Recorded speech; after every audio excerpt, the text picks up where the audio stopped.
Welcome back to Houston Life. It is the second week of October, of course. Did you also know, though, it is Fire Prevention Week. Today we're focusing on the leading cause of kitchen fires, which is unattended cooking. Okay, here with more on reducing kitchen fires, Little York Fire Department Community Risk Reduction Coordinator Gemily Perez and Houston Fire Department Driver Operator Doug Fontaine. Welcome to you both. Thank you so much for being on Houston Live. Yeah, thank you so much for having us. I want to go back to that stat. Unattended cooking is the #1 cause for these fires. So people will just really literally set it and actually forget it. So why do you think that is, or what do you guys recommend for that? I'll let you take that one, Fontaine. Well, a lot of people do. They'll put their food on here and they'll walk off. They'll get distracted with, of course, the phones nowadays, the kids and stuff like that. So leaving stuff on here, it'll dry out and then it causes fires and it gets smoky, and then you have an issue. So there's a lot of different methods of putting it out, but keeping an eye on it is the best way.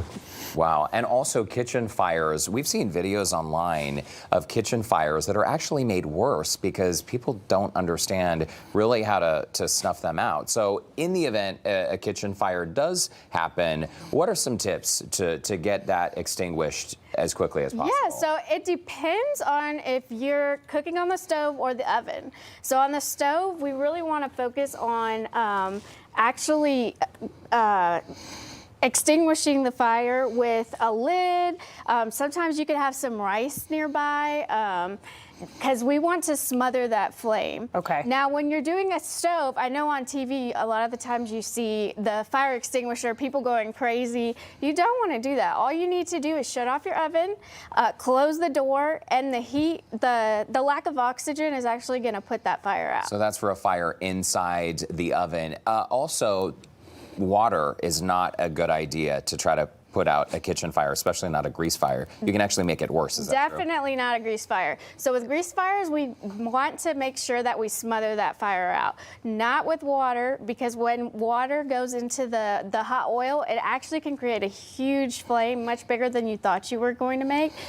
So that's why some things like rice, your lid, works to help smother that, and it'll put it out really quickly. Now we're looking at some of these cooking safety tips. Keeping anything that catches fire from stovetop. I mean, if people have a smaller apartment, they tend to maybe put a towel there or something that's really flammable. What do you suggest for people to do? I mean, what is the safest thing to do in the kitchen? Yeah, so the first thing when you start cooking is you want to make sure you clean your kitchen.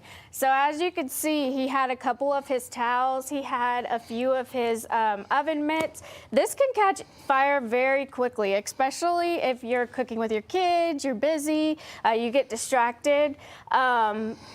So you just want to take them, put them aside, not do that. Don't do it. Just don't do it. So keep things away from a heat source. By the way, Doug, what are you making over there? Yeah, what are you stirring? It's just a breakfast taco that we make. We make them a lot of times at the station when we're busy and we have a lot of things coming on to make a busy morning. We don't have time to make something fancy. So these are good, hearty, good breakfast tacos. Okay. And I actually just started at our fire department about a month ago, and the very first day I met Doug Fontaine, and he made me these tacos the next day, and they're really good. Really good. What do you call them? Dash and go breakfast tacos? Because you just literally.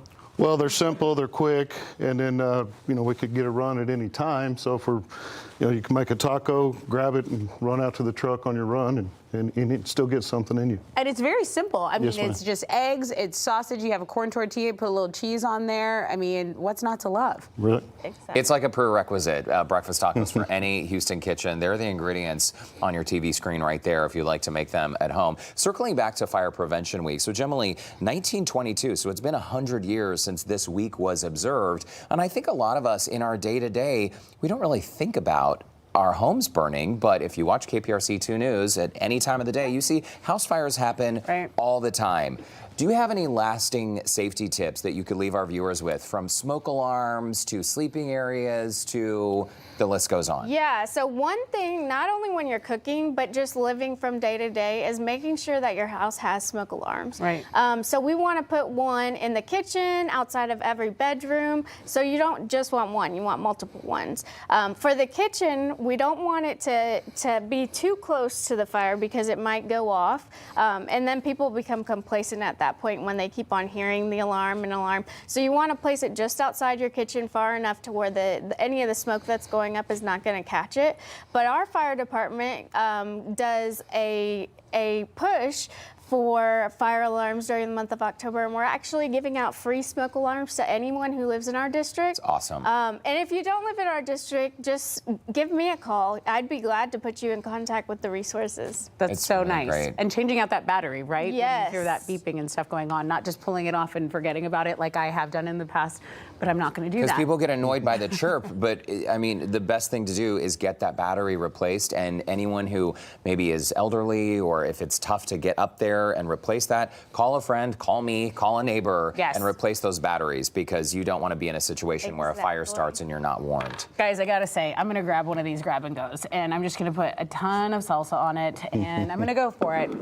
Oh my gosh. Okay, Jemalee Perez, Doug Fontaine, thank you so much You're for great. stopping by. And it's a great reminder. Thanks for lunch too. How you doing, course. Tessa? I'm perfect. Why don't you Okay. you do the work and I'll do this. In the meantime, if you'd like more information about Fire Prevention Week, you can visit our website, HoustonLife.tv. Just look for that scene on Houston Life section. Do you want me to keep reading? Please. Okay, very nice. Still to come.